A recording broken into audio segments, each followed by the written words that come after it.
Hey there, a Pokédad here to get you ready for Gigantamax Snorlax coming to Pokemon GO. We'll go over event details, counter guide, and prep tips. So let's jump in.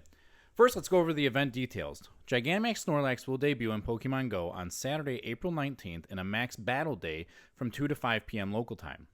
Event bonuses are going to include a max particle limit increase to 1600. All power spots will host Snorlax. They will refresh more frequently, which means about every 30 minutes.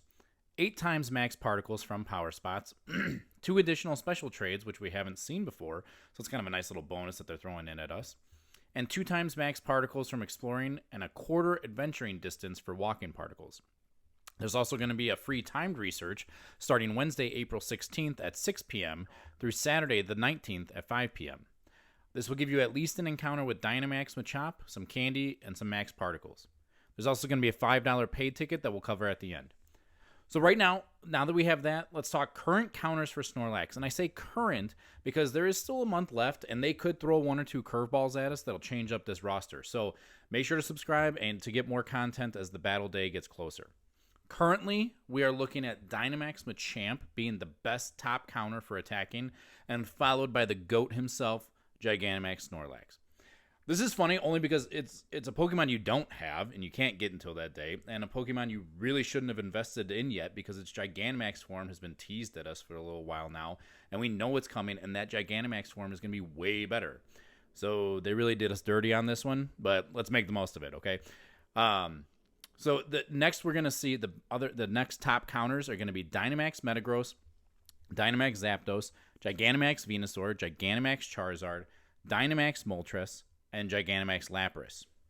Then we're going to see Dynamax Excadrill, Gigantamax Blastoise, Gigantamax Kingler, Dynamax Raikou, Dynamax Rillaboom, Dynamax Venusaur, Dynamax Phalanx is finally going to have some usefulness, and finally, Dynamax Articuno.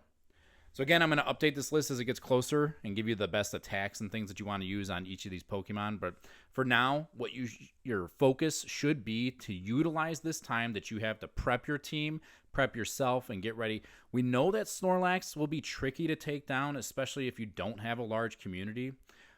He's got a lot of health. He's very tanky, very beefy. I mean, he's not massive for no reason, right? So which Pokemon should you focus on, and what should you power up? Well, my tips here are going to be to level up max moves and power up a Dynamax Metagross. He's always going to stay an all-around great battler, right? He's not getting a Gigantamax form. He's staying Dynamax, so spend your resources in there. It's not going to be a waste. You should also do the same with the Gigantamax Venusaur and Charizard. They're going to stay top tier, so spending resources in there will not be a waste. Alternatively, if you don't have those or don't have great IVs or whatever, you can focus on your Kanto legendary birds as well. They're not going to see a Gigantamax form, and they have a variety of attacks. They got a little bit of diversity there, so they will go a long way, and they'll stay in good standing. Now, as far as Machamp goes, here's my thoughts, okay? If you have a large enough community and you do not have the resources to fully level up moves and power up a Dynamax as well as a Gigantamax Machamp, then wait for the Gmax form. It's as simple as that. It's coming soon, and it's going to be much better.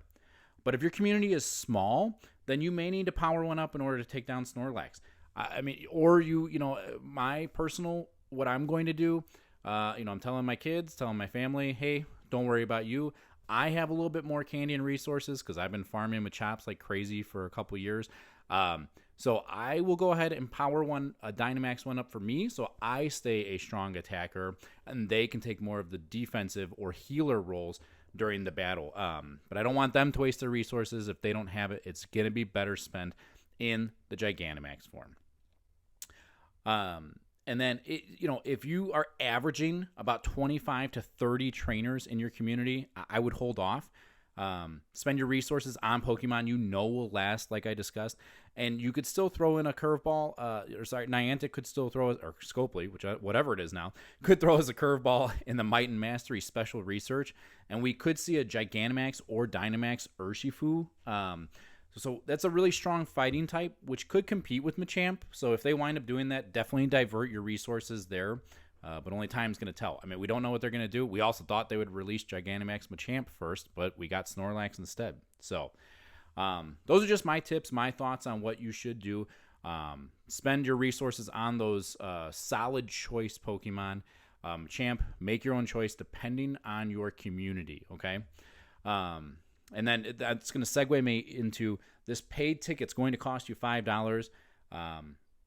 You're going to get 1 max mushroom, 25,000 XP, 2 times XP from max battles, and max particle limit increased to 5,600, which means you can complete 7 Gigantamax Snorlax battles.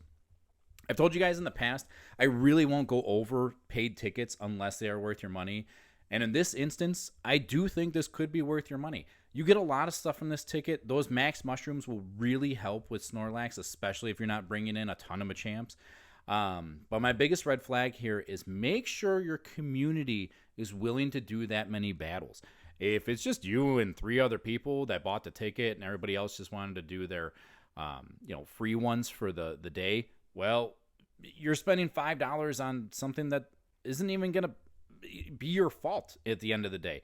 The only thing that could possibly redeem this and make you not waste your money is then if they let you do remote max battles. They have coded that into the game, but we haven't seen it yet. So if they do release that, then this ticket would be even more advantageous for you. But yeah, that's what we got for now. I'm going to keep you up to date as we go on, but I figured let's get you prepped, while we got the time to do it. As always, get out there and enjoy the game by yourself or with your PokeFam and friends. I'll catch you next time.